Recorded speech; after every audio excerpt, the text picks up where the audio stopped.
Hello everyone, this is MCG with Contagious Entertainment, and today I want to talk to you about an item that is needed for every filmmaker. Lights.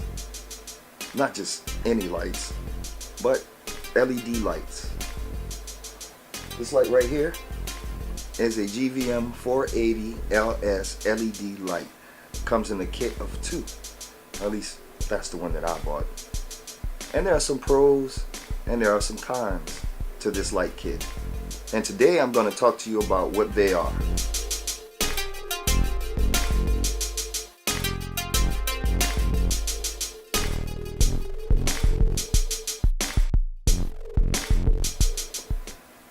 First, this light is small, it's compact, you can fit it almost any place you want to. It comes with a stand, and it comes with a white diffuser that connects directly to the front of the LED. These are very handy. I like them. They don't draw much power. They don't create much heat, if any heat at all. And they actually give you great color when they come from when the lights are on. They don't flicker.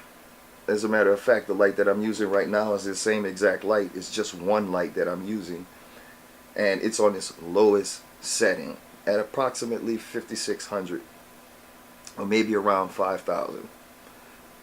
So if you're looking to get a light kit that will serve almost any immediate purpose that you need, these lights will almost fit every build. Now these lights are not that bright, but they're bright enough to get certain shots done, close-ups. You can get a full scene done if you have multiple of these. You know, if you have a nice size room, something larger than 40 feet by 40 feet, you may need more than just these two lights, definitely to fill that room. You know, these kind of have a spotlight in it, and they don't really flood too wide, so it may be hard to light a full room with one light, or two for that matter. You know, you'll have to cross them and put them in different areas, and you might get it done, but then you'll be lacking specific light in certain areas that you may need, like a hair light, right, or a key light. You know, these will be good to fill the area. You know, also, I mean, you could do other things with them also, not just try to light a big scene. I'm just explaining how the difficulty is with these lights being spot, that it would be more difficult to try and light a big room or a big set with just two of these lights. Now if you add a softbox or some diffusion in front of it, you're going to spread that light out more. However, you still need to move the light back. Like right now, I have my light about 3 feet away from me, and it's on its lowest setting, and to me it's still a bit bright. So of course, you know, you could just back it up. But what if you're not in a position where you can back it up? What if you're in a small, tight, closed-in space? This is as low as the light's going to go. Of course, you can do some settings in your camera and, you know, try to compensate for what you can't do with the light. By all means, go for it. So what I have attached to this light is my diffusion kit that I bought when I bought the lights. Now the lights, this is one of the negative things that I would say. One of the cons is that this light only comes with the front diffusion panel that connects directly to the light. And if you should be able to see these holes around the edges here, right? So you have to screw in a screw on top of the diffuser that sits here, which means that you will not be able to use barn doors if you want to use that diffuser. Now there's other ways to use your diffuser if you have barn doors attached. You know, you could use some clothespins or something like that to clip on the diffusion paper, and that would perfectly serve the need, and it's not really a big deal. You can do that. But if you're looking for something that will connect here, and you don't mind not using the barn doors, there are other options out there that you can use. For example, I bought a diffuser softbox specifically for this light. It's the Diffuse Softbox, and I'll show you some pictures of that later. You may not be able to see this too well, but the item is pretty nice. It's flexible.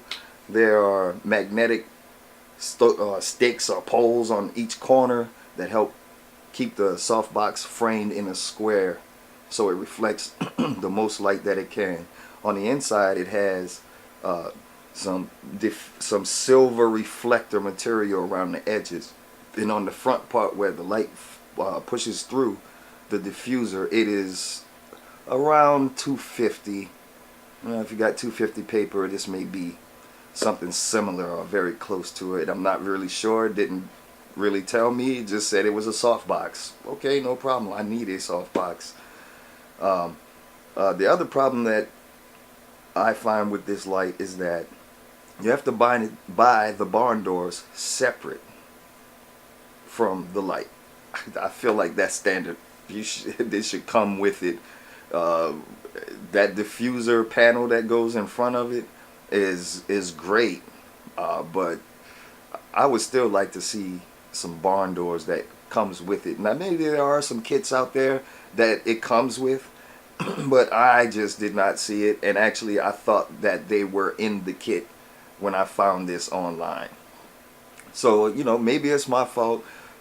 Maybe not. You know, I didn't really see anything about, I didn't really see a description, to be honest, that would have told me if it came with barn doors or it didn't come with barn doors. So all the pictures I saw and everything else I saw, it came with barn doors. Okay, so I had to buy the barn doors separately.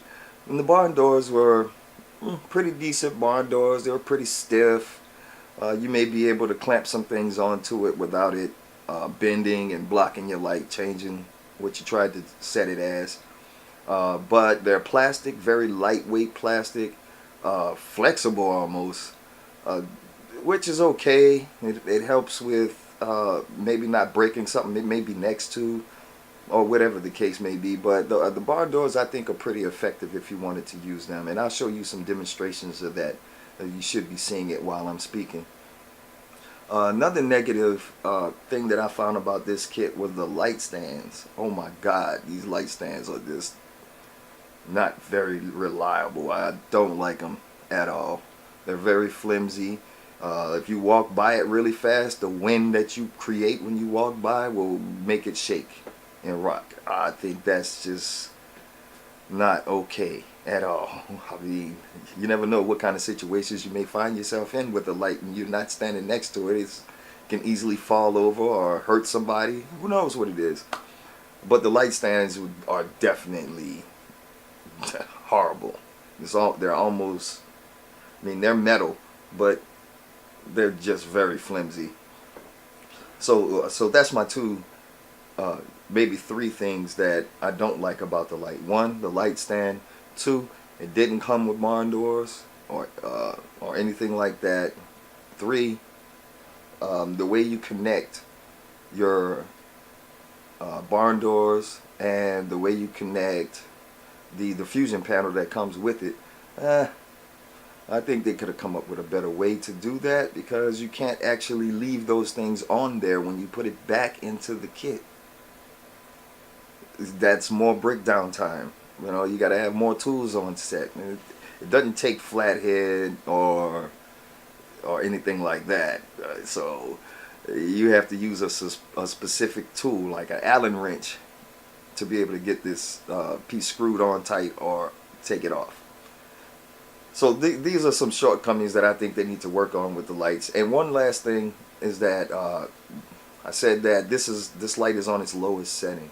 I wish I could make it go lower, so it's not so bright on my face without having to back it up more. Like I said, if you're in a small room, this is what you're going to get, and you're going to have to make adjustments in your camera. So I think this is a pretty good kit. If you're interested in buying some lights, I would advise maybe to get something that had more than 480 LEDs. They do have 520, maybe 560. and a 630. I'm not really sure about those. But they do have larger lights, and I'm sure they go up larger than 600 LEDs. And they're fine. They're fine. You just have to know what you're doing and how to achieve what you want to do with these lights. Simply because they don't have much range on the low end. You're not turning this down. As you can see, you're not turning this down much more than this. And it goes much brighter than this. And I'll show you those differences in a few minutes. So if you're interested in these lights, like I said, you should definitely look into them. They're very reliable. The back panel on the back of the light is very nice. It looks very professional. You won't have any question about where your settings are.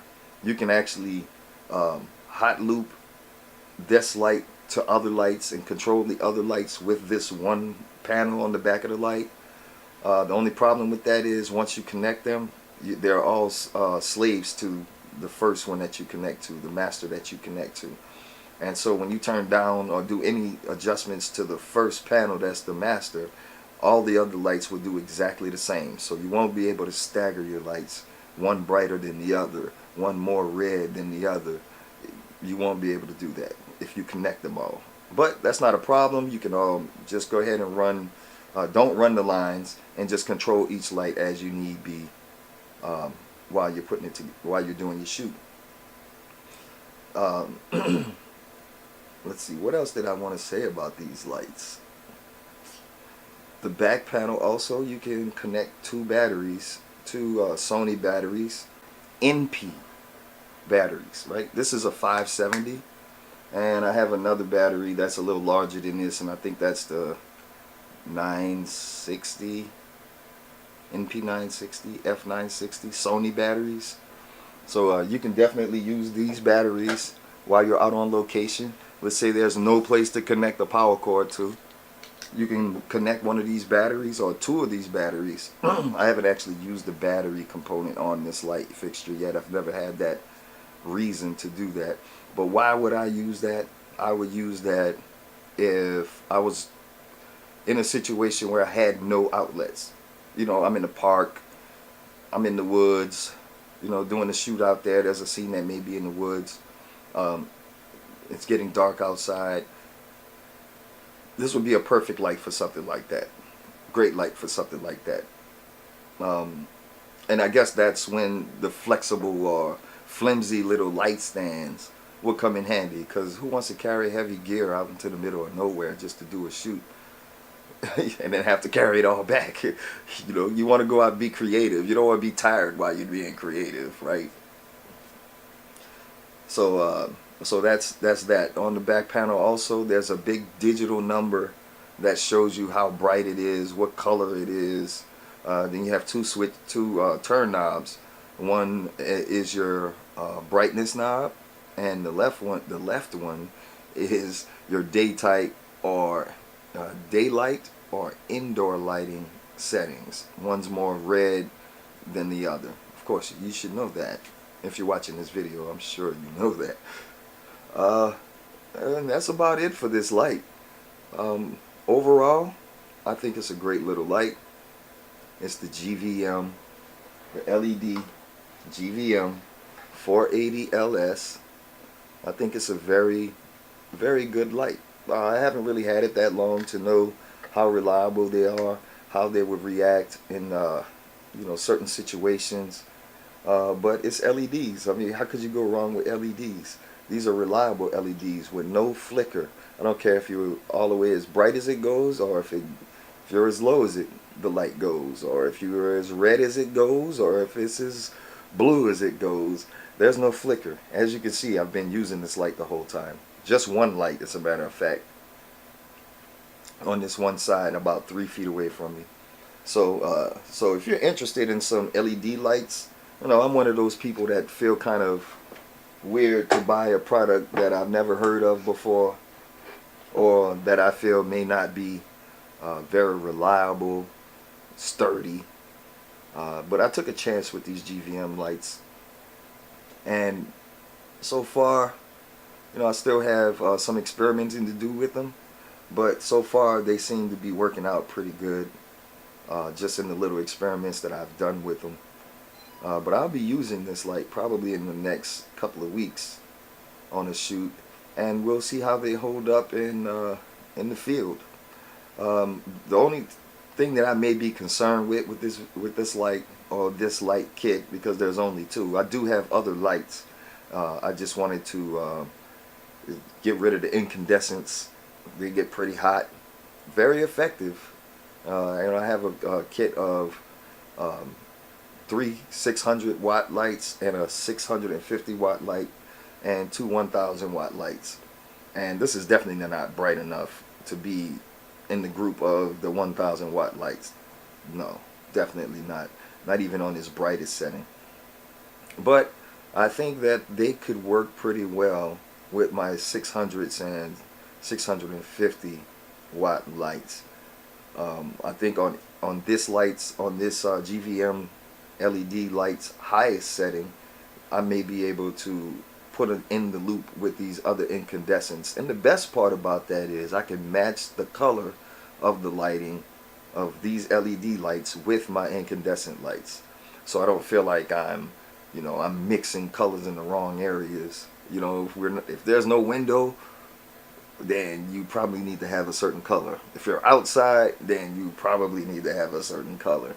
You can do whatever you want to do creatively, but some things make sense, right? And this light is one of those things that makes sense in almost any type of environment that you're trying to shoot, pretty much.